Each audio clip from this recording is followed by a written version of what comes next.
జై గురు.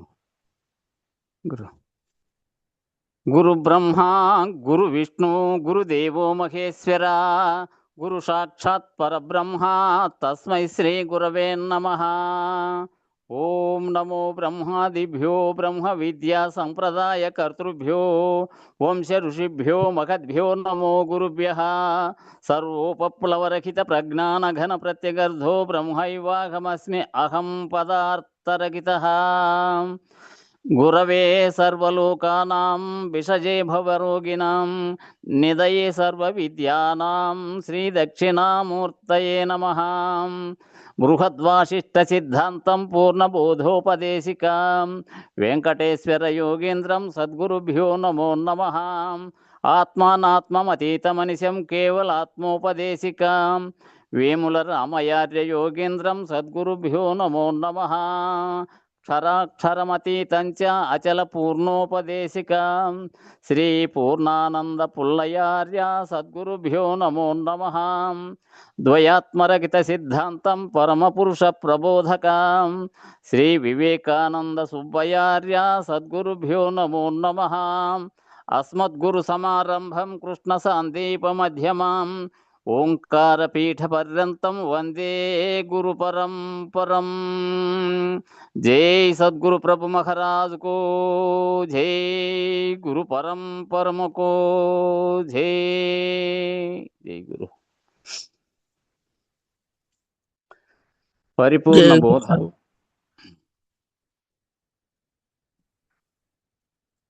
సకల దేశములందు సకల కాలములందు సకల వస్తువులందు చంచలములేక చావు పుట్టుకలేని ఈ ఉత్త బట్ట బయలేకాని రెండోది లేదు లేదు.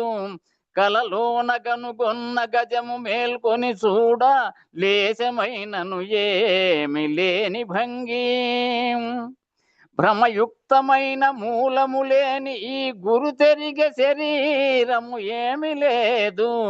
ఇది గురువాక్య పద్ధతి విదితముగను విమరిశించిన వాడు వివేక ఘనుడు. రమ్య గుణధామ భద్రాద్రి రామ పరశురామ నరసింహదాస సంరక్షితాహ్వా. ఈ ఉత్త బట్ట బయలేమి లేదనుచును ద్వాదశాక్షరి సాల తరచవలెను. మూలమింతయు లేక మేలుగా నెరిగడి ఈ శరీరద్వయమేమి లేదు అని గురువాక్యంబు విని సంతతము ఆది నుంచంగవలెనిది కొంచెమనక. నది నిశ్చయము చేసి ఇది విడిపించితే పరిపూర్ణమయ్యుండు బాధలేక. రాకపోకలు రెండును ఏకముండు నట్టి సూత్రంబు జలసిన అచలమగును. రమ్య గుణధామ భద్రాద్రి రామ పరశురామ నరసింహదాస సంరక్షితాహ్వా. కేవలాత్మ లక్షణం. అవనిలో నీరులో అగ్నిహోత్రంబులో మారుతమందు వ్యోమంబులోను సురులలో నరులలో గిరులలో చెరులలో తరులలో హరులలో కరులలోను యూళ్లలో గూళ్లలో రాళ్లలో రోళ్లలో నీళ్లలో కోళ్లలో తేళ్లలోను గొడ్లలో గుడ్లలో బొడ్లలో వడ్లలో చీమలో దోమలో పాములోను అజలమయ్యుండు కాలత్రయంబులందు బాధితము లేక కేవల బ్రహ్మముండు. రమ్య గుణధామ భద్రాద్రి రామ పరశురామ నరసింహదాస సంరక్షితాహ్వా. జై సద్గురు ప్రభు మహారాజ్ కో జై. గురు పరంపరమకో జై. జై గురు. జై గురు. అందరికీ జై గురు. గురు పరంపరంకు జై. నిన్న అద్వైతరామ గారికి, నిర్భయానంద స్వామి, మేక నరసింహరావు గారికి జరిగినటువంటి ఏ విధంగా వారు పరిణామక్రమం చెప్పింది, తాను జరిగిండేది ఆ విధంగా పొందిండేది, ఈ పరిపూర్ణ బోధన తెలియబడి ఆ విధంగా చెప్పారు. అలా లేనంటివి కదా, లేకపోతే ఎలా ఉన్నావని అడిగితే ఆయన లేకనే ఉన్నట్టు తోస్తూ ఉన్నాను, లేకనే ఉన్నట్టు చూడడానికి చెప్పడానికి మాత్రమే ఉన్నాను, నిజానికి పరిశీలిస్తే లేను అనే పద్ధతిలో గొడ్రాలి బిడ్డ వలె ఉన్నాను, లేనివాడుగా ఉన్నాను కానీ నాలో ఉన్నట్టుగా ఏ రకమైనటువంటి భావన లేదు అని చెప్పాడు. నిజానికి పరిశీలిస్తే ఆ పదమే ఉన్నట్టుగా భావించిన దానికి చెప్పినప్పుడు చెప్పిండేటువంటి పదమే నిజానికి లేదు. గొడ్రాలి బిడ్డ అనేది లేనే లేదు, లేనిదే ఉన్నట్టుగా మాయ చేత చూపించినట్లు. లేనే లేను సుమి అంటే లేనే లేవు సుమి. ఇక స్వానుభవ రీతిగా ఆ విధంగా ఒక హస్తచాలనంతో అనంత విశ్వాన్ని బయలును దర్శింపజేసి గురుమూర్తి బయలే బ్రహ్మం అని నిర్ణయం అయిందని అక్కడికి ముగించారు. ఇంకా 31వ కందార్థం మీరాజ్ఞ ఇచ్చి ఉంటిరి అనేది చదువు.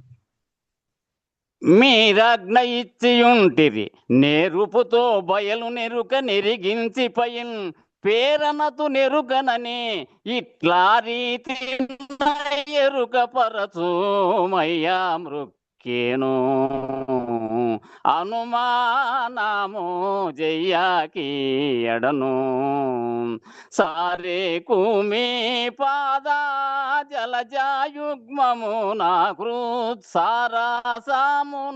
నిలిపి సలుపు పూజను అయ్యా మృక్కేను అనుమానము జయ్యాకి ఎడను. జై గురు. జై. శిష్యుడు గురువును ఉద్దేశించి చెప్తున్నాడు, ఓ దేశికవర్య, అచల పరిపూర్ణ పరభాష్యమును ఎరుకను ఉన్నది ఉన్నట్టుగా ఎరిగించి, ఆ ఉన్నది ఉన్నట్టుగా అచల పరిపూర్ణ పరభాష్యం అనేది ఎలా ఉంది, ఎరుక అనేది ఎలా ఉంది అన్నట్టు ఉన్నది ఉన్నట్టుగా ఎరిగించి తదుపరి ఎరుకను విడిపింపజేసేదనని ఆజ్ఞ ఇచ్చి ఉంటుంది. అదేవిధంగా నాకు ప్రబోధించుడు, ఆ విధంగానే నాకు ప్రబోధ చేయండి. నా యందు ఏ అనుమానం లేక బోధించగలరని ఆ బోధ వింటే తన యందు ఏ అనుమానము లేకుండా పోగలగాలి.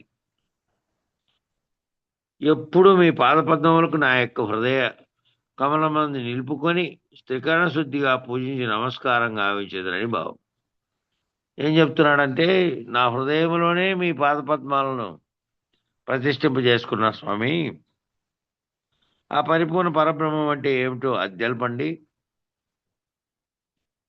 ఈ మాయ లేకనే ఉన్నట్టుగా తోపింపు చేయడానికి కలిగించినటువంటి సృష్టికి కారణమైనటువంటి ఆ ఎరుక, దాని గురించి కూడా తెలియజేసి, నా యందు ఏ అనుమానము లేకుండా, నా యందు అనుమానం కానీ భ్రాంతి కానీ మిగలకుండా అయిపోయేటట్లు బోధించగలరని మీ పాదపద్మములను నా హృదయంలో ఉండే కమలంలో నిలుపుకొని త్రికరణ శుద్ధిగా పూజించి నమస్కారం గావించేదనని చెప్తున్నాడు శిష్యుడు. అట్టి లేనెరుకగా నిలిచిపోయిన శిష్యుడు లేనెరుకగా నిలిచిపోవాలి. అక్కడ ఇంతకుముందు దాంట్లో చెప్పారు కదా, ఏ విధంగా ఉన్నావంటే లేనెరుక అనేటువంటి దాంట్లో లేనట్టుగా తాను ఉన్నప్పటికీ శరీరం ఒకటే ఉంది, తనలో ఏది మూలం లేని గుర్తెరిగేది ఉందో దాన్ని రహితపరుచుకున్నాడు. కాబట్టి లేనెరుకగా నిలిచిపోయిన శిష్యుడు నిజ గురువును ప్రస్తుతి చేస్తూ ఉన్నాడు. ఏమనంటే, మీరు ఆజ్ఞ ఇచ్చి ఉంటిరి, మీరు మొదట్లోనే ఆజ్ఞ ఇచ్చారు. మొదలచలమును ఎరిగించదా, విదితముగా లేని ఎరుక వివరించదా, కడకు లేని ఎరుకను విడిపించదా అని మీరు ఆజ్ఞ ఇచ్చారు అని సూచనగా చెబుతూ, లేనే లేనను మీ అంటిని అంటే లేనే లేవు సుమి అని నిర్ణయం చేసేశారు, దృఢీకరించేశారు మీరు ఆజ్ఞ ఇచ్చి ఉంటే. ఇక నీవు ఏ కాలమందు ఏ క్షేత్రమందు లేవు, నువ్వు ఏ కాలంలోనూ లేవు, ఏ క్షేత్రంలోనూ లేవు. కాలాతీతమైనటువంటి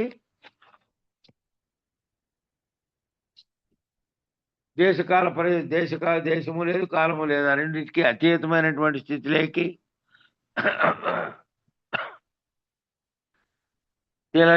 తెలిపిన తర్వాత ఏ క్షేత్రమందు కూడా లేవు, నువ్వు ఏ కాలమందు కూడా నీ లేవు.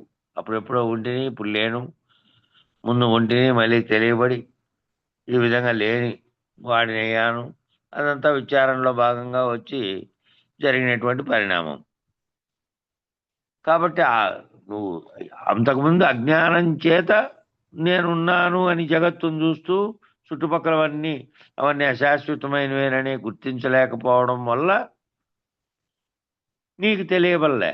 అదంతే తప్ప నువ్వు ఏ కాలం అప్పుడు కూడా నిజానికి లేవు. విచారం చేసిన తర్వాత నీకు తెలియబడింది. నీకు ఎప్పుడూ లేనటువంటి కేవలం మాయ చేత తోపింపు చేసినటువంటి ఈ సర్వంలో నేను ఉన్నట్టుగా కనిపించానండి. ఇక నీవు ఏ కాలమందు ఏ క్షేత్రమందు లేవు, అక్షర పురుషోత్తమ పద్ధతిగా కూడా లేవు. క్షరుడేమో నశించేవాడు, అక్షరుడేమో నశించకుండా ఉండి శరీరం నశించినప్పటికీ మళ్ళీ అక్కడ గుర్తెరిగే చైతన్యంగా ఉండి ఏ కర్మ ఫలితాన్ని అనిపించడానికి, ఉపాధిని మళ్ళీ పొందడానికి శాశ్వత వస్తువుగా జరామరణ చక్రంలో తిరుగుతున్నటువంటి వాడు. పురుషోత్తమ పద్ధతిగా లేవు. ఆ పురుషోత్తముడి పద్ధతిగా తీసుకుంటేనేమో పురుషోత్తముడని ఎవరు చెప్పారు? తాను లేకుండా అయిపోయినటువంటి స్థితిలో ఉన్నటువంటి వాడిని. ఇంకా ఆ పద్ధతి ఏ పద్ధతిగానూ లేవు. నువ్వు ఏ పద్ధతిలోనూ ఏ విధంగా కూడా లేవు, సర్వ పద్ధతుల్లోనూ లేవు. పిండ బ్రహ్మాండ పద్ధతిగానూ లేవు. పిండ పద్ధతిగా ఉంటే జీవుడుగా ఉన్నావు. బ్రహ్మాండ పద్ధతిని ఎరిగితే ఇదే చైతన్యమే అన్ని ప్రాణుల్లోనూ ఉండి మళ్ళా బ్రహ్మాండం అంతటినీ నడిపిస్తున్న పరమాత్మగా ఉంది. ఆ పద్ధతిలో బ్రహ్మాండంగా కూడా లేవు. సర్వశూన్య పద్ధతులుగా లేవు. అంతా ఏ పద్ధతులుగానూ లేవు. అంతకుముందు శూన్య స్థితిలో ఉన్నటువంటి స్థితిలో కూడా లేవు. ఎందుకంటే అందులోనే మళ్ళా ఇది వచ్చింది. ఇది ఏర్పడినట్టుగా ఆ శూన్యము అనే దాంట్లోనే సర్వము వచ్చినట్టుగా ఉంది. సర్వము లేదు, శూన్యము లేదు. శూన్యమైనది ఉంటేనే అవకాశం మళ్ళీ సర్వము ఏర్పడడానికి. శూన్యము లేదు, పూర్ణము లేదు. ఏ రీతిగానూ నీవు లేవు, ఏ రీతిగా కూడా నువ్వు లేవు అనేటువంటి స్థితిని తెలపడానికి మీరు ఆజ్ఞ ఇచ్చి ఉంటుంది. నేర్పుతో బయలు ఎరుక ఎరిగించి పైన్, ఈ పదాలు ఇక్కడ వాడాడు. మీరు ఆజ్ఞ ఇచ్చి ఉంటే నేర్పుతో మీరు బయలు ఎరుక రెండు ఎరిగించి చాలా విశేషమైన నిర్ణయాన్ని అందించారు తమరు. మీరు అందించినటువంటి విషయం విశేషమైంది. బయలేదో ఎరుక ఏదో, ఎరుక విడవడం అంటే ఏమిటో, ఏ రీతిగా నిర్ణయం అవుతుందో అనుమానం లేకుండా సందేహరహితంగా నిర్ణయించబడింది. కాబట్టి ఏం చెప్తాడు? చాలా విశేషమైన నిర్ణయాన్ని అందించారు మీరు.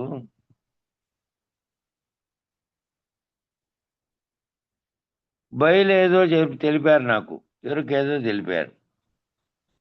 ఎరుక విడటం అంటే ఏమిటో, ఏ రీతిగా నిర్ణయం అవుతుందో అనుమానం లేకుండా సందేహం లేకుండా నిర్ణయించబడినే దాన్ని మీరు చెప్తానన్నారు. ఆ విడవడం ఎట్లా ఏ విధంగా నిర్ణయం అవుతుందో ఆఖరకు అనేది సందేహరహితంగా నిర్ణయించబడింది. దాంట్లో జిల్లెలమూడి అమ్మగారు దేహం ఉన్నంత వరకు సందేహం తప్పదు నాయనా అన్నారట. ఆ మాట ఇంతకుముందే ఒకసారి వచ్చింది, మళ్ళీ ఇప్పుడు ఒకసారి వచ్చింది. అమ్మగారు అనేవాళ్ళంటే ఆమె జిల్లెలమూడి అమ్మ అని అక్కడే ఎక్కడో కోస్తా కృష్ణా జిల్లాలో ఎక్కడో ఉండేవారు. ఆమె పరమపదించి కూడా దాదాపు 40-50 ఏళ్ళు అయిందో ఏమో. 40 మేము ఇంటర్మీడియట్ చదివేటప్పుడు, మళ్ళీ ఆ తర్వాత నేను ఉద్యోగం పోయేక ముందే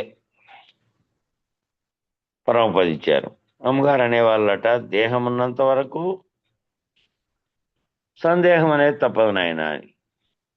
దేహం ఉంది కాబట్టి దేహం పోయేదాకా ఏమేమి అంశాల్లో సందేహాలు వస్తుంటాయో, సందేహ రైతుడైతే, దేహిగా ఉన్నటువంటి వాడు గనక రైతుడైతే, దేహమేమో ఉండని, దేహం ఉన్నప్పటికీ దాంట్లో ఉన్న దేహి అనేవాడు ఈ సర్వమును అవగాహన చేసుకొని, సర్వమునకు కారణమైనది అదేనని తెలుసుకొని దాన్ని గనక వదిలేస్తే లేదు ఇంకా. కాబట్టి అష్టతను నిరసన చేసిన వాడికి ఏ సందేహం లేదు. అష్టతను నిరసన అంటే జీవుడుగా ఉన్నటువంటి జీవతనువులు 4, సమిష్టిగా ఉన్న ఈశ్వర తనువులు 4, అవి ఇవి రెండింటినీ వదిలిపెట్టాడనుకో ఇంకే సందేహము లేదు. ఇంక ఇక్కడ జీవాత్మ పరమాత్మల స్థితిని దాటిపోయినటువంటి స్థితి లేకున్నాడు. ఇంకప్పుడు ఏ సందేహం లేదు అనేటువంటి సూచన ఇందులో ఉంది. కాబట్టి సాపేక్ష పద్ధతిగా చేయబడే నిర్ణయాలు, సాపేక్ష పద్ధతిగా చేయబడే నిర్ణయాలు, నిరపేక్ష పద్ధతిగా చేయబడే నిర్ణయాలు, నేను తానులు. నేననేదేమో సాపేక్ష పద్ధతిలో నేను అని ఏది స్ఫురణ కలుగుతుందో ఆ నేననే అహంచేత నా చుట్టూ ఉన్నటువంటి వాటన్నిటిని సత్యవస్తువులుగా చూసుకొని అన్ని బంధాలకు, అన్ని వ్యవహారాలకు కారణమైన దాన్ని నేనే కల్పించుకొని సాపేక్ష పద్ధతిలో చేసిన విచారణ చేయబడిన తర్వాత నిరపేక్ష పద్ధతిగా ఇదంతా లేనిది లేనిది లేనిది ఏమి లేనిదో ఎట్లా లేనిదో విచారణతో తెలుసుకున్న తర్వాత నిరపేక్ష పద్ధతిగా చేయబడే నిర్ణయాలు నేను తానులు వీటికి ఆవల. నేను తానులు రెండు కూడా, నేననేదేమో వ్యష్టి, తాననేదేమో సమిష్టి. నేననేదేమో జీవుడు, తాననేదేమో ఈశ్వరుడు. వీటికి ఆవలట ఎరుకకు ఆవల లేని ఎరుక, ఎరుకకే ఆవల లేనటువంటి ఎరుక, దానికే పరమని పేరు. ఆ పరాత్పరమని బయలుకు, ఆ పరాత్పరం అనేదేమో బయలుకు, పరం అనేదేమో తెలుసుకుంటే పరం ఏమిటి అంటే వీటన్నిటికీ కారణమైనటువంటిది ఏ దానిలోని నుంచి ఓ శక్తి ఉత్పన్నమై దానిలో సంకల్పం కలిపి సకలమును సృష్టించినటువంటి దాంట్లో పరమైతే, ఆ పరమునకు కారణమైనటువంటి దానికి ఆవలున్నటువంటి పరాత్పరం, పరమునకి పరము, పరాత్పరం అని పేరు బయలుకు. అవతార్ మెహర్ బాబా పరాత్పర పరబ్రహ్మము అన్నారు.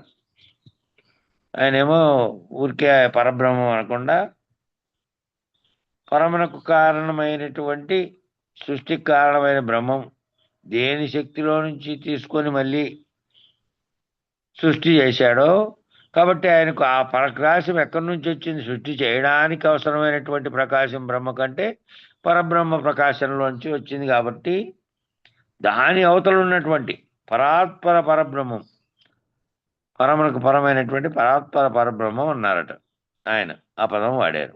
కారణం ఏమిటి అంటే పరబ్రహ్మము పరమాత్మన్న పరాలక్షణాలతో ఉన్నవి, పరాత్పర లక్షణాలతో ఉన్నవి కాదు. ఈ పరబ్రహ్మం అన్నా పరమాత్మ అన్నా కూడా పర అనే లక్షణాలతో ఉన్నవి. సారెకు మీ పాద జలజ యజ్ఞము నా హృత్సాగరమున నిలిపి. జలజము అంటే జలమున పుట్టినటువంటిది అంటే పద్మం. ఆ తామరాకు మీద నీటి బొట్టు పద్మ సంభవుడు. ఇవన్నీ వేదాంత పద్ధతుల్లో విస్తారంగా వాడబడుతూ ఉంటాయి. ఈ పదానికి, మామూలు పదానికి అర్థమేమో ఆ నీళ్ళల్లో నుంచి పుట్టింది జలజము, తామరాకు పుట్టినట్టు పుట్టింది. కానీ దానికేమో ఆ నీళ్ళు అంటావు. దాంట్లో నుంచే పుట్టింది కానీ దాన్ని నీళ్లు అంటావు. అట్లా తామరాకు మీద నీటి బొట్టు వలె దాంట్లో పుట్టినప్పటికీ దాన్ని అంటకుండా ఉన్నటువంటి స్థితిలో పద్మ సంభవుడు, పద్మంలో నుంచి పుట్టినవాడు కూడా అంతే. ఇవన్నీ వేదాంత పత్తులో విస్తారంగా వాడబడుతూ ఉంటాయి. తామరాకు మీద నీటి బొట్టు వలె జీవిస్తాడు అంటే సాక్షి, ప్రజ్ఞ, చైతన్యము నేను అనేవాడు. కానీ ఈశ్వరుని ప్రస్తుతి చేసేటప్పుడు కూడా పాదపద్మములు, హృదయ పద్మము, నేత్ర పద్మములు, అలాగే మూలాధారం నుండి సహస్రారం వరకు ఉన్నవన్నీ పద్మములే. ఆ తారకంలో చెప్పినటువంటి మూలాధార చక్రానికి అధిష్టానుడైనటువంటి గణపతి కాటి నుంచి సహస్రారంలో ఉన్నటువంటి వాటి వరకు ఉన్నటువంటి చక్రాలన్నిటికీ కూడా అన్నీ కూడా వాటన్నిటినీ పద్మములుగానే చెప్పారు. ఆ పద్మములన్నీ తనలోనే ఉన్నటువంటి పద్మముల్లో ఆయన పెట్టుకొని ఉన్నాడట. కాబట్టి బ్రహ్మరంధ్రము అన్నటువంటి అష్టదళ కమలం కూడా కమలమే. ఆ అష్టదళ కమలం అని చెప్పారే, బ్రహ్మరంధ్రం ఉంది, అందులో నుంచి ప్రవేశించి దాంట్లో ఉందని. చైతన్యం ఎక్కడి నుంచినో వస్తే ఇక్కడ జీవుడు శరీరం చనిపోతే అది పోయి దాని కర్మానుసారంగా మళ్ళీ జన్మ బంధనానికి అప్పుడప్పుడే రూపుదిద్దుకుంటున్నటువంటి శరీరం యొక్క బ్రహ్మరంధ్రం నుంచి ప్రవేశించింది అనేది కూడా ఒక వాదన ఉంది. అలాగే ఉన్నటువంటి అష్టదళ కమలం కూడా కమలమే, మండలత్రయములు కూడా కమలములే. కాబట్టి సృష్టి అంతా కూడా కమలములే, అంతా కమల సంభవుడితో ముడిపడినట్లు వంటిదే. కమల సంభవుడు అంటే ఆ కమలంలో పుట్టినటువంటి వానితోనే ముడిపడి ఉంది. సృష్టి అంతా కూడా సృష్టికి కారణమైనదే అది కాబట్టి అంతా దాంతో ముడిపడిందట. పద్మనాభుడు అనే వాడితో సంబంధపడినట్టుగా తీర్చిదిద్దబడింది. పద్మనాభుడు పద్మనాభం కలిగి ఉన్నటువంటి వాడేమో విష్ణుమూర్తికి చెప్పారు. అందులో నుంచి పద్మం పుట్టి ఆ నాభిలో నుంచి అందులో బ్రహ్మం పుట్టాడని. నిజానికి ఇవన్నీ సంజ్ఞారూపకములైనటువంటి పద్ధతులు. నిజానికి ఇవన్నీ నిజానికి అర్థం చేసుకుంటే ఇవన్నీ గుర్తులు, సంజ్ఞారూపకమైనటువంటి గుర్తులు ఇవన్నీ. ఈ పద వివరణలో వచ్చినటువంటివన్నీ. మీ పాద జలజయజ్ఞం అని అన్నాడు కృష్ణ పరమాత్మ. బాలకృష్ణుడు కాళింది నదిలో సర్పరాజు మీద వ్యత్యస్త పాదార వింద అని దృశ్యం చేసేటువంటి కాళీయమర్దనం ఘట్టం మనకు తలిచినట్టయితే మనం శ్రీకృష్ణుడు అర్థం చేసినంత మాత్రాన వ్యత్యస్త పాదం మీద ఎందుకు నిలబడి ఉండాలయ్యా? కృష్ణ పరమాత్మ ఎక్కడైనా చూడండి వ్యత్యస్త పాదార విందుడై ఉంటాడంట. కృష్ణుడు మాత్రమే అలా ఉంటాడంట, ఇంకెవరూ ఉండరు. అది ఒక విశేషం. మహానుభావులు, అవతారులైనటువంటి సత్పురుషులు, సద్గురుమూర్తులు పాద నమస్కారం ఇచ్చేటప్పుడు వ్యత్యస్త పాదార విందముగా ఇస్తారు. అంటే సాధారణంగా దేహాత్మ పద్ధతిగా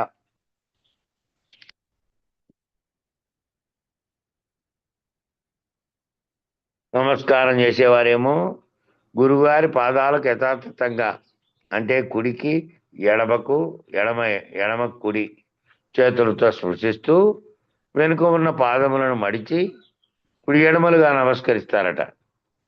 ఇదేమో బింబ ప్రతిబింబ న్యాయాన్ని సూచిస్తుందట ఈ పాదాలు మొక్కేది. అయ్యా తమరు మాయందు వసించు నా ద్వారా మీరు ప్రకటితమవుతూ నారు అనేటువంటి నిర్ణయాన్ని ప్రకటితమవుతున్నారు. నాకు నావత్తు పోయింది అది ఆడ. అయ్యా తమరు మాయందు వసించు నా ద్వారా మీరు ప్రకటితమవుతున్నారు అనేటువంటి నిర్ణయాన్ని, సర్వస్వ శరణాగతిని తెలియజెప్పడం. ఆ పాదాలు మొక్కడం ఎటువంటిదంటే, అయ్యా మీరు నా ద్వారా నేను మాయందు, అయ్యా తమరేమో మాయందు వసించు నా ద్వారా, నేనేమో మాయలో ఉన్నా స్వామి, ఆ మాయలందు జీవిస్తున్న నాలోకి మీరు ఎట్లా ప్రకటితమవుతున్నారు అంటే, నాలో మీరు ప్రకటితమవుతూ నా ద్వారా అనేటువంటి నిర్ణయాన్ని అటు చెప్తున్నాడు. సర్వస్వ శరణాగతిని తెలియజెప్పడం. నేను వేరుగా లేను, ఇంకా నా ద్వారా నాలోనే మీరు ప్రకటనమవుతున్నారు అని సర్వస్వ శరణాగతిని తెలియజెప్పడం. ఆ పాదాలు మొక్కడం అంటే ఏమిటి అంటే, నేను సర్వస్వము శరణాగతున్నై మీకు వేడుకుంటున్నాను అని. కానీ పెద్దల మార్గానికి ఇది సరిపోదు అన్నారు. అలా అయితే గురు శిష్య నిర్ణయం గట్టిపడుతుంది. మళ్ళీ ఏమవుతుందంటే, అలా అయితే ఆ గురువు శిష్యుడు అనేటువంటి నిర్ణయం గట్టిపడుతూ పోతుంది. అవి లేకుండా అయిపోవాలి కదా ఆఖరకు. విచారణ తర్వాత విచారణ చేసుకుంటున్నంత కాలం ఒకరు గురువుగాను ఒకరు శిష్యుడుగాను ఇద్దరు చెప్పేవారు వినేవారుగా ఉన్నారు. ఆయనేమో ఎరుక రహితుడై కూడా ఈయన ఎరుకను రహితపరచడానికి మళ్ళీ లేని ఎరుకలోకి దిగి వచ్చాడు ఆ శిష్యుని కోసం. ఇక ఆ శిష్యుడు ఎట్లా ఉండాలి? మళ్ళీ ఈ మార్గంలో నుంచి విచారణ తర్వాత ఒక్కటొక్కటిగా పోతే దాంట్లో లాస్ట్కి చెప్పారు చూడండి, ఆత్మ శుశ్రూష భావంలోనే దేని కొరకు చేస్తున్నావు. మొదటేమో భౌతికంగా చేశాడు, పాదాలు నొక్కడం కాళ్ళు మొక్కడం ఇవన్నీ ప్రారంభ దశలో. ఇంకా అక్కడి నుంచి ఏం చేసేది? ఆ గురువాక్యం నిర్ణయంగా తీసుకున్నటువంటి స్థితిలోకి పోతే అప్పుడు ఇది బంధం గట్టిపడినట్టుగా కాకుండా బంధం వీడినట్టుగా, బంధాలు లేనట్టుగా, ఇద్దరు ఏకమైనట్టుగా, రహితులైనట్టుగా స్థితి పొందుతారు. కాబట్టి నిర్ణయం గట్టిపడుతుంది. ఏది గురు శిష్య నిర్ణయం గట్టిపడుతుంది. ఆ గట్టిపడితేనే కదా తర్వాత మేము బోధన అందుకోగలిగేది. ఫస్ట్ ఏమో గురు శిష్య నిర్ణయం గట్టిపడాలి. దాంట్లో భేదం లేకుండా ఉన్నటువంటి స్థితిలో అందుకోగలిగేది. కాబట్టి ఇక్కడేమవుతుంది అనేవారికేమో పెద్ద మార్గం పనికిరాదు. గురు శిష్య నిర్ణయం అనే ఎరుకను తొలగించే పద్ధతిగా, అదేమో మొదట్లో నిర్ణయం. మళ్ళా ఆ నిర్ణయం తొలగించే పద్ధతిగా ఇవ్వబడేటువంటి పాద నమస్కారం ఏమో వ్యత్యస్త పాద నమస్కారం అంట. ఇది గురు శిష్య పద్ధతిలో ఇద్దరు లేకుండా తొలగిపోయేటువంటి పద్ధతిలో చేసేది. అంటే గురువు గారి కుడి కాళ్ళను కుడి చేత్తోనూ ఎడమ కాళ్ళను ఎడమ చేత్తోనూ, అంటే క్రాస్గా, అలాగే కాళ్ళు కుడి ఎడమలుగా క్రాస్గా శిష్యుడు ఆశ్రయించి, కృష్ణుడు నిలబడినప్పుడు, నాట్యం చేసేటప్పుడు నిలబడినప్పుడు ఉండే బొమ్మలో కుడివైపు ఎడమవైపుకు, ఎడమవైపు కుడివైపు పెట్టుకొని ఉంటాడు. ఆ నాగపాము మీద ఉన్న బొమ్మ చూడండి, ఎప్పుడైనా వేసింటారే క్యాలెండర్లో అట్లా. ఆ విధంగా ఇది ఆ వైపుకు అది ఈ వైపుకు అని అట్లా కాళ్ళను కుడి ఎడమ క్రాస్గా శిష్యుడు ఆశ్రయించి జ్ఞాన పర రుణానుబంధం చేత, జ్ఞానం చేత ఇతరుల రుణానుబంధం చేత నిర్ణయించబడుతున్నటువంటి సంచిత కర్మ చేత, జ్ఞానం చేత చేశాడు, రుణానుబంధం ఏర్పరచుకున్నాడు. ఆ రెండింటి చేత ఏర్పడినటువంటి నిర్ణయించబడినటువంటి సంచిత కర్మ అనేది పాతది. ఇంతకుముందు జన్మల్లో ఏర్పడిన సంచిత కర్మ, ఇప్పుడు చేస్తున్నటువంటి కర్మలు, ఈ రెండింటి చేత ఏర్పడినటువంటి బ్రహ్మీభూత స్థితి చేత గురు శిష్య బాంధవ్యం అంతా ఏర్పడింది. కాబట్టి ఇట్టి ఎరుకను విడిపించమని అడగటము, ఈ ఎరుకను విడిపించేది తప్పక అని భాష చేయడము వ్యత్యస్త పాదార విందం. ఇట్టి ఎరుకను విడిపించమని అడిగేది, ఆ విడిపిస్తాను అని భాష చేయడము, రెండు కూడా అదే వ్యత్యస్త పాదార విందం. అట్లాంటి వ్యత్యస్త పాదార వింద కేవలం కృష్ణ పరబ్రహ్మం మాత్రమే మనకి అందించారు. అంటే పూర్వం ఉన్నటువంటి మహానుభావులు పెద్దలు శిష్యులకు పాద నమస్కారం ఇచ్చేటప్పుడు వ్యత్యస్త పాదార విధంగా ఇచ్చేవారట పూర్వం. అట్లా దాని భావాన్ని ఎరిగినటువంటి వాళ్ళు ఆ కృష్ణుడు ఎడమ కుడి కాళ్ళను మార్చినట్టు పెట్టుకున్నటువంటి స్థితిలో ఇచ్చేవారంట పెద్దలు కూడా. ఇప్పటికీ భగవాన్ రమణ మహర్షి యొక్క పాదములను, భగవాన్ సత్యసాయి బాబా వారి పాదములను, అరవింద మహర్షి యొక్క పాదములను సేవించేటటువంటి పద్ధతిలో వారి పాద పద్మముల యొక్క చిత్రపటముల వ్యత్యస్త పాదార విందముగా అనుసరించిన శరణాగతి చెందిన శిష్యుల్లో కనబడుతూ ఉంటాయి. అది ఒక సూచన అందులో ఉన్నది అని చెప్తున్నారు రమణ మహర్షి వారు, సాయిబాబా గారు, అరవింద మహర్షి లాంటి వాళ్ళు పెట్టుకున్నటువంటి పాదాలు. ఇట్లా ఇవ్వబడిన వ్యత్యస్త పాదారవింద పద్ధతిలో సారిక మీ పాద జలయుగ్మము నా హృత్ సారమున సారసమున నిలిపి సల్పు పూజనోయే. అంటే వారి పాదపద్మములు వీరి హృదయపద్మము, వారివేమో పాదపద్మాలు, అవి పద్మాలే. వీరిది ఈయనదేమో హృదయ పద్మం, ఇది కూడా పద్మమే. ఇది కూడా ఒక గొప్ప సూచన. హృదయ పద్మము, అష్టదళ పద్మం, హృదయ పద్మం, అది బ్రహ్మానంద స్థానంలో ఉంది. అది బ్రహ్మాండానికి ఆధారమైనటువంటి చక్రస్థానంలో ఉంది. ఈ బ్రహ్మాండం అంతటికి ఆధార చక్రస్థానం ఎక్కడుందో అక్కడ బ్రహ్మానందం దగ్గర ఉంది ఆ పద్మం. శింసుమారక చక్ర మధ్యస్థ స్థానానికి కూడా హృత్పద్మము అని పేరు. ఆ శింసుమారక చక్ర మధ్యస్థానానికి కూడా హృత్పద్మము అని పేరు. ఇది అనంత విశ్వానికి ఉత్పద్మం. ఈ అనంత విశ్వానికి అందరికీ హృదయ పద్మం అది. ఇక మాన్ సమయమైన పిండాస్తము, పిండాండమునందున్నది అనాహత పద్మం. ఈ పిండాండంలో ఉన్నదేమో అనాహత పద్మం. ఈ రీతిగా దేహాత్మ, పరమాత్మ, అంతరాత్మ స్థానములన్నింటిలోనూ కూడా ఈ హృత్ పద్మములే ఉన్నాయి. దేహాత్మ స్థానంలో, పరమాత్మ స్థానంలో, అంతరాత్మ స్థానంలో అన్నిట్లో కూడా ఈ హృత్ పద్మములు అనేటివి ఉన్నాయి. హృత్ పద్మం, హృత్ అంటే హృదయం. ఈ హృత్ సారసమున సారికు మీ పాద జలజ యజ్ఞము. జీవహంసలు ఈశ్వరహంసల పద్ధతిగా నిర్ణయమయ్యేటువంటి సారెకు జీవహంసగాను, మళ్ళీ ఈశ్వరహంసగా, ఈ రెండు పద్ధతులుగా నిర్ణయం అవుతున్నటువంటి అన్నీ కూడా ఎట్లా సారెకు. సారె అంటే ఏంది? కుమ్మరి సారె ఎట్లా తిరుగుతుందో అది తిరుగుతూ ఉంటుంది, నిరంతరం తిప్పుతాడు. మళ్ళీ దాని మీద అంతా తయారు చేసుకుంటూ వేగం తగ్గించి మళ్ళీ ఓసారి తిప్పితే వదిలిపెడితే దానికి ఏం ఉండదు. దాని మీద ఉన్నటువంటి బ్యాలెన్స్ తోటి అది తిరుగుతూ ఉంటుంది. ఆ తిరుగుతూ ఉంటే తయారు చేస్తూ ఉంటాడు. ఆ పద్ధతిలో ఈశ్వరాంశాల పద్ధతిలో అయ్యేటువంటి సారకు అంటే కమ్మని సారే ఎట్లా తిరుగుతుందో ఆ జీవాంశాలు, ఈ ఈశ్వరాంశాలు కూడా పిండ బ్రహ్మాండ పద్ధతిగా తిప్పుతూ ఉన్నాయి. ఆ చక్రాలు ఏవైతే పద్మాలు, చక్రాలు అని చెప్పారో తారకములు అవి తిప్పుతా ఉన్నాయి. చక్ర భ్రమణం అంతా అంశ నిర్ణయమే. ఆ అంశ నిర్ణయం అంతా ఏమిటంటే ఈ చక్ర భ్రమణమే. ఇంకా అది దాటినటువంటి స్థితిలో ఉంటే ఇక వాటితో పని లేనటువంటి స్థితి. ఆ చక్రాలు తిప్పుతున్నవన్నీ దానితో తాయత్వం చెందిన వారనే. అట్టి సారెకు, ఆ సారెకు అనేటువంటి దాన్ని నన్ను నేను తొలగించుకొని తనను తాను తొలగించుకునేటువంటి పనిగా, కాబట్టి నన్ను నేను తొలగించుకొని తనను తాను నిర్ణయం అయిపోయి గురువాక్యం చేత తొలగించుకోబడాలి.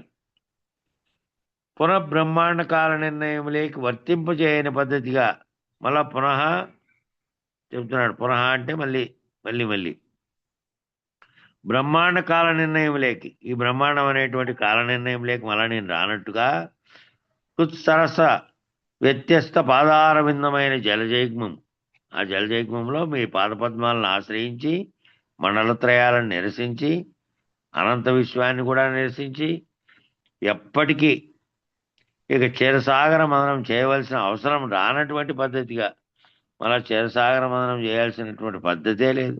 ఆ అమృతం కొరకు తానే లేకుండా అయిపోయినటువంటి మృతము, అమృతం అనేటివి ఏంటివి? సావు పుట్టుకలే. కాబట్టి ఇంకా వాటితో పని లేదు. ఇంకా మళ్ళీ క్షీరసాగర మదనం కూడా చేయాల్సిన పని లేదు.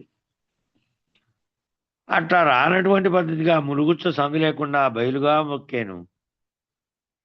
ఇది చేయవలసినటువంటి పూజ.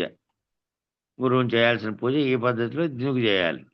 ఎరుకను బలిగా సమర్పించే నిజ శిష్యుడే గురుబిడ్డాడు. ఎరుకను బలిగా సమర్పించేటువంటి వాడే నిజమైన గురుబిడ్డాడు.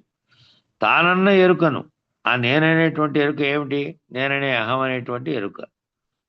దాన్ని బలిగా సమర్పించే శిష్యుడే గురుపుత్రుడు. ఎవరైతే నేననే అహం స్ఫురణని ఎరుకను బలిగా సమర్పిస్తాడో గురువుకు, ఆ శిష్యుడే గురుపుత్రుడు. కాబట్టి ఈ జన్మ ఎప్పుడు ధన్యమైంది అంటే, ఏ మహనీయుడైనా, ఏ పెద్దల మార్గంలో నడిచిన దేశకోత్తముడైనా గురుబిడ్డగా ఎవరినైనా ప్రకటించి నిర్ణయిస్తే ఇంకా అతని జన్మ ధన్యం. ఎప్ప గురుబిడ్డ ఈయన నా చేత లేకపోతే ఇంకా పలానా గురువు చేత తీసుకొని గురుమార్గం బట్టి తానటువంటి ఎరుకను బలిగా సమర్పించి అహం రహితుడైనటువంటి స్థితిలో పెద్దల మార్గంలో నడిచినటువంటి వాడు. అట్లా దేశకోత్తముడైనటువంటి ఎవరైనా గురువు ఆ శిష్యుని గురుబిడ్డగా ప్రకటిస్తే, నిర్ణయిస్తే, ఇంకా అతని జన్మ ధన్యం. ఇంకా తాను ఎందుకు జన్మించాడో ఇంకా దాని కొరకే కాబట్టి అటువంటి వాడిని జన్మధన్యం. ఎందుకంటే చావు పుట్టుకలకు అతీతమైనటువంటి నిర్ణయాన్ని పొందాడు. కారణం ఏమిటంటే మృక్కేను అనుమానం చేయకిడను, మీ పాద జలజ యజ్ఞము నా హృదయమున నిలిపి సల్పుచు పూజనోయ్యా అని నదీమ తల్లి సాగర గర్భంలో చేరిపోయిందట. ఆ నదీ తలంలో ఉన్నంత కాలము నది వేరుగా ఉంది, దానికి పేరుంది, కృష్ణా గోదావరి ఏమేమో పేర్లు. ఆ పేర్లు అనేటువంటి ఆ పేర్లనే అస్తిత్వము ఎక్కడి దాకా ఉంది? ఆ పేరుతో ఉన్నది అంటే అక్కడ పోయి సముద్రంలో కలిసేదాకా ఉంది. ఇంకా కలిసిన తర్వాత దానికి ఏ పేరు లేదు. ప్రపంచంలో నదులన్నీ, నదులు, వంకలు, వాగులు అన్నీ లాస్ట్కి చివరికి ఎక్కడ చేరాయి అంటే సాగరంలోకి చేరాయి. ఇంకా అక్కడ ఏం పేరు లేదు, దీని ప్రత్యేకమైన అస్తిత్వం లేదు. తన ఉనికిని తానే కోల్పోయింది. తన ఉనికి అంతా అప్పుడు దాకా ఉంది. అనేక క్షేత్రములు, అనేక పూజలు, అనేకమైనటువంటి వ్రతములు, నోములు, అంతా ప్రకృతి విశేషం. అంతా ఆయా నది వరవడి జరిగే ప్రాంతంలో విశేషాలతో కూడినప్పటికీ ఆయా నదుల కాడ అన్ని చోట్ల పుష్కరాలు చేస్తున్నారు, పూజలు చేస్తున్నారు. ఆయా ఒక్కో నదికి ఒక్కోసారి వేరువేరుగా 12 ఏళ్ళకి ఒకసారి. ఇవన్నీ ఆయా ప్రాంతాల్లో విశేషాలతో కూడినప్పటికీ సాగర గర్భానికి చేరిపోయే వరకే. దానికి అన్ని ప్రత్యేకంగా పూజలు చేయడం, దానికి గుర్తింపు, ఇది గంగా నది, ఇది ఫలానా నది, ఇది ఆ నది, ఈ నది అని ఆ ఏరియాల్లో చేయాల్సింది తప్ప అక్కడికి పోయిన తర్వాత సముద్రంలో కలిసిపోయాయి. దాని పేరే లేకుండా పోయి, ఉనికే లేకుండా పోయి, ఏ రకమైన ఉనికిని మిగిల్చుకోకుండా తనను తానే కోల్పోయింది. ఆ రీతిగా నిజ శిష్యుడు ఏం చేయాలి? స్వగురు, పరమగురు, పరమేష్ఠు గురు హృత్సారసమున ఐక్యత చెందాడు. ఆయన హృదయంలో ఐక్యత చెందాడు, ఇంకా వేరుగా లేడు అనేటువంటి ఎరుకను, వేరుగా ఉన్నాననే ఎరుక అంతకుముందు ఉన్నటువంటి దాన్ని వదిలేశాడు, ఎరుక విడిచాడు. నేనే లేనను మీ అంటిని అంటే లేనే లేవు సుమి. కాబట్టి సంకల్పము శూన్యము కాలము ఈ మూడు ఉన్నాయి అంతకుముందు. సంకల్పాతీతము, శూన్యాతీతము, కాలాతీతము. ఏ రీతిగానైనను నేను లేనను మీ అంటినంటే లేనే లేవు సుమి. నేనున్నానని అంటే లేవు. ఏ విధంగా ఉన్నామంటే ఏ విధంగా ఉండేది చెప్పాడు అంతకుముందే, గొడ్రాల బిడ్డ వలె ఉన్నాడని. ఇది శ్రీమద్భాగవత కృష్ణదేశిక విరచిత ద్వైతాద్వైత రహిత పరమతత్వే గురు శిష్య అన్యోన్య దర్శనమును 2వ అధ్యాయం పూర్తయింది. ఇంకా అచల లక్షణం అనేది మొదలవుతుంది. అయితే కార్యక్రమం దీనితో ఇప్పటికి ముగించి ఒక విషయం చర్చలు పెట్టాలని నేను అనుకుని రికార్డింగ్ ఆఫ్ చేస్తాను.